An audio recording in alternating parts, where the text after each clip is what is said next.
start to work with the moon on your spiritual path, you are most likely going to find that it is essentially a mystical type of consciousness. It's not at the level of the logical brain, and I think a good way to introduce that sort of theme is that I've noticed a lot in my local community here in Fremantle that a lot of dances are held at the full moon, and there is always more of an excitement about that. And as a group, people just get more amped up and alive and wanting to move their bodies during the full moon. And it is that sort of energy that we are engaging the moon with. It is a dance-like type of energy because when you're dancing, you're not engaging the logical brain. This is more of an abstract, esoteric, mystical type of vibe that we are working with.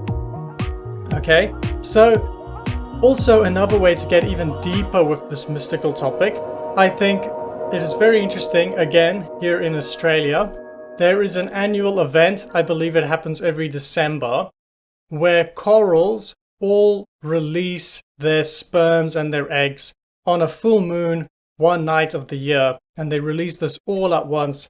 It is a very spectacular sight of nature. And a coral is such a simple creature in many ways. It doesn't even have a nervous system at all.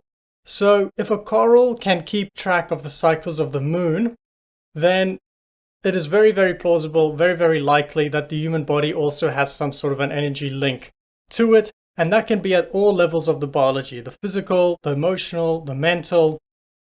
So I think the key there to getting this benefit for yourself is to engage with the moon as much as possible. So what that means is sometimes letting your imagination run a little bit wild and perhaps keeping track of your dreams, noticing are your dreams different during the full moon and the new moon, and just in general looking up at night and keeping track of what phase of the moon is it in right now. Is the moon growing or is it shrinking? Is it waxing or is it waning? And whenever a full moon hits, you can sort of have that as a landmark in your calendar, your internal mental calendar, your emotional calendar. And as well for the new moon, you can just make a mental note. When it is the new moon, today is the new moon. So by engaging with this moon, the moon that we have, we become like the coral. And all the corals, they get it all right. They all release their sperm and their eggs at the same time. So the more you engage with the full moon, the moon in general, the phases of the moon, the more benefits you can get from it. And in particular, the full moon just seems to be a peak of energy within your nervous system. And you can use that peak of energy for your spiritual growth, whatever you are doing in your spirituality. And to get to that deep spirituality now, something that I haven't heard many people talk about, especially in the entheogen community, is now combining a 5-MeO substance like 5-MeO DMT or 5-MeO MALT, combining that with a full moon meditation. So what that could look like is you could sit outside and actually stare at the moon during your experience, or if you can't sit outside for logistical reasons, you can maybe look at the moon, the full moon, stare at it for a good 10 minutes before doing your trip. So then you could stare at it and come inside in a safe environment. But either way, what you are very likely to find is that this 5-MeO substance, MALT and DMT in particular, that's what I've tried, they have a very strong white light energy to it. I think almost everyone that does 5-MeO reports seeing white light. And the moon, of course, very much has this cool white light energy to it. And if you stare at the moon, especially if it's high up in the sky, which means your eyes are sort of in a different position than usual, that trance state of staring at the moon, that white light, it can pierce very deeply into the brain, into the visual cortex perhaps. And the trance state that it unlocks is again very mystical in nature. It goes very far beyond logic.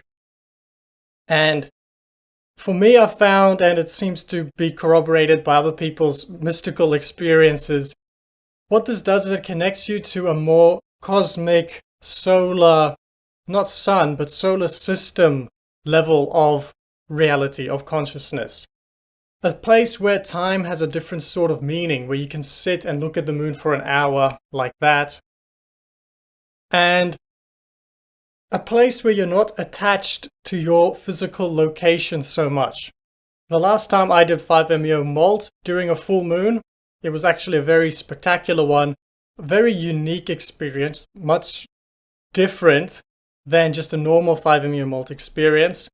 And it wasn't like I was restricted to this physical geographical location, and instead on a very real feeling level, on a very heart level, you could say, you are no longer here.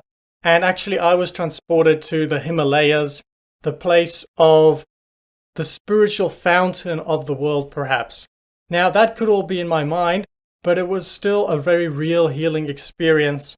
And if you stare at the moon during a 5-MeO experience, I can almost guarantee you it's not going to be trivial or mundane or just like any other experience. And the fact of looking at an object so far away, if you look at the proportions between the distance of the moon and the Earth, your physical location on the Earth, your little dot speck, has very little meaning, and your sense of reality, your identity perhaps, grows much, much, much larger than where you are in the world, like Australia. And it's just trivial to have deep spiritual experiences in the Himalayas. And mystical is just the word I can use for this. Last time, for instance, when I did MALT, you can meet almost yogis that are literally sitting in the Himalayas. That's literally what it feels like. Perhaps they are also looking at the moon, and you can come in contact with words that can only be described as I can barely say it, Maha Avatar Babaji, or the heart of Shiva. And there is all this deep flowing grace and love coming out of that space. And this white light moon aspect very much is a connection to the Himalayas, the snow-capped, cool Himalayas. This glacial aspect of the Himalayas, where love just pours out in an undeniable way, a heavy way, like ice going down a mountain. A glacier is a very interesting thing because on the human time scale, if you just sit there and look, nothing's happening. But at this deeper cyclical long-term view of the world, glaciers do flow down mountains, and I find them interesting because they have a very strong erosion quality to them. They erode away rock. And it can be similar in our personal own nervous system because we have sort of energy blocks. For me, many people as well, perhaps we don't recognize it, but there are almost feelings of guilt within us of not being adequate or whatever issues we carry around, heavy issues, heavy emotions. There is this glacial aspect that just flows down through us like ice, cooling, beautiful white light ice, and like a glacier erodes away rock, it just erodes away our feelings of guilt and inadequacy, and there's just pure unconditional love.